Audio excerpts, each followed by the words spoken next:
സുഭാഷിതങ്ങൾ 14-12-25 പറയുന്നു, നിനക്ക് ശരിയെന്ന് തോന്നുന്നത് ചിലപ്പോൾ മരണത്തിലേക്കാവാൻ നയിക്കപ്പെടുന്നത്.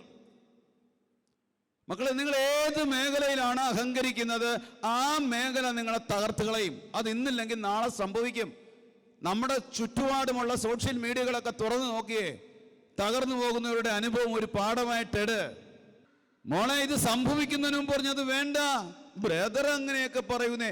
മോളെ, ബ്രദർ അല്ല പറയുന്നത്, കൗൺസിലേഴ്സ് അല്ല പറയുന്നത്, അച്ഛനല്ല പറയുന്നത്.